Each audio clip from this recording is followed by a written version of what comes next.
Aujourd'hui, on est en direct de Chambretot et on est dans la brasserie Mélusine avec son dirigeant Laurent Boiteau. Bonjour. Bonjour. Est-ce que vous pouvez nous parler un peu de l'histoire de cette brasserie qui est assez artisanale pour le coup? Oui, bien sûr. Alors la brasserie est née en 2000 avec des premiers propriétaires qui étaient bien en avance sur leur temps. Peut-être un peu trop puisqu'ils ont liquidé l'entreprise en 2005, qu'on a nous reprise depuis et qui est implantée à Chambretot depuis ses débuts. Est-ce que tu peux nous parler un peu des différentes étapes pour réaliser une bière de chez Mélusine? Oui, bien sûr. Alors je vais commencer par parler des matières premières. Qu'est-ce qu'on met dans la bière finalement?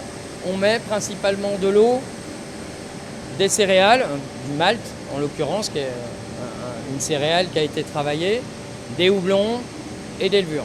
La première étape, c'est ce qu'on appelle le concassage.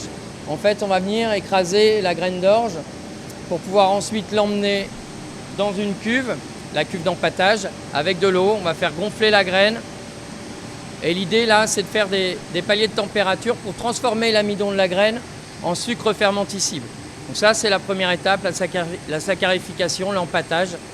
Puis on va venir séparer la partie solide de la partie liquide. Et là, on va utiliser la cuve qui est ici, qui est la cuve filtre, qui va nous permettre effectivement de récupérer le mou sucré et puis d'envoyer les drèches dans des bennes qui partent chez les éleveurs pour nourrir des bêtes.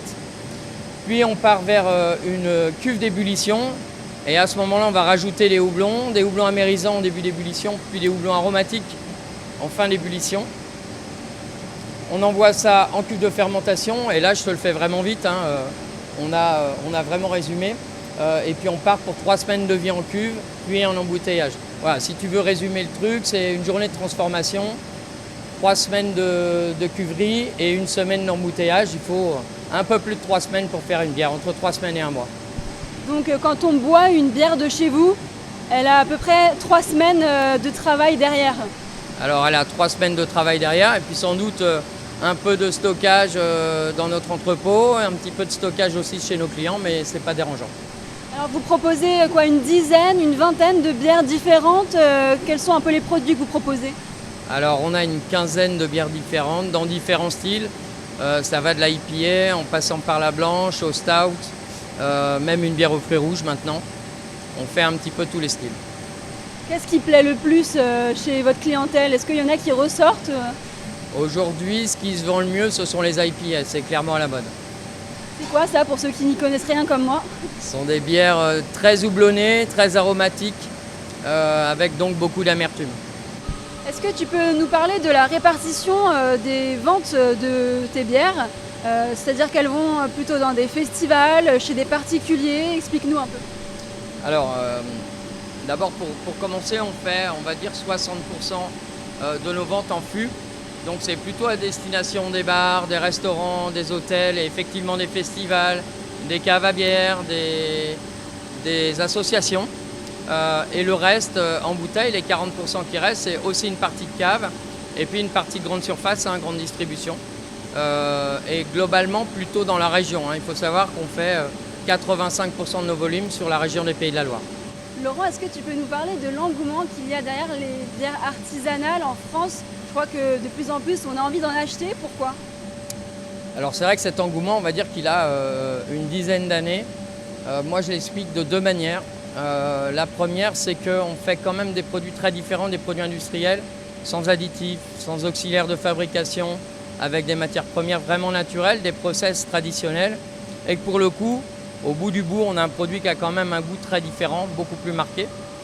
Et puis le deuxième aspect, c'est quand même l'aspect local, régional, avec des consommateurs qui cherchent de plus en plus à s'approvisionner autour de chez eux et qui font attention à qui donne leur argent finalement. Est-ce que j'ai envie de nourrir une multinationale, internationale, des boîtes étrangères, ou est-ce que j'ai envie de nourrir mon artisan à côté de chez moi? Dans ce sens, vous vous définissez un peu comme une brasserie durable. Qu'est-ce que ça veut dire?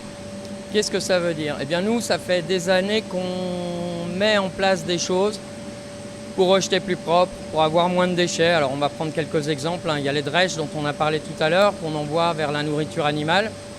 Il y a aussi les levures qu'on sépare des effluents et qu'on envoie en complément alimentaire pour les cochons. Il y a le générateur d'azote qui nous a permis de rejeter aussi beaucoup moins de CO2. Notre station d'épuration, qui nous permet de rejeter de l'eau propre et de ne plus être un pollueur. On a fait beaucoup d'efforts dans ces sens-là. Il y a aussi toute l'isolation des conduites, qu'elles soient de vapeur ou de froid, qui permettent de faire aussi des grosses économies d'énergie. Concernant la modernisation de cette brasserie, est-ce que c'est un objectif te concernant et concernant ton équipe pour essayer peut-être de te démarquer de la concurrence ou pas du tout? Écoute, c'est ce qu'on fait depuis le début, ou ce qu'on a essayé de faire en tout cas, c'est de faciliter le travail des salariés et notamment sur les lignes de production. Au départ, on faisait tous les embouteillages manuellement. Aujourd'hui, on a des machines qui nous permettent de le faire sans effort, sans se faire mal, et puis qui permettent aussi de gagner beaucoup de temps. Alors oui, toujours on rajoute des éléments pour se moderniser un petit peu. Cette année, on va moderniser l'outil de brassage.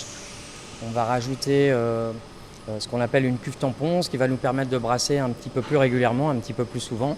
On va aussi ajouter de la cuverie et puis évidemment on va rajouter des fûts puisqu'on a un marché qui s'est ouvert récemment qui va nous permettre d'écouler beaucoup plus de fûts. Je crois que vous avez conclu un partenariat assez important avec Puy du Fou. Expliquez-nous.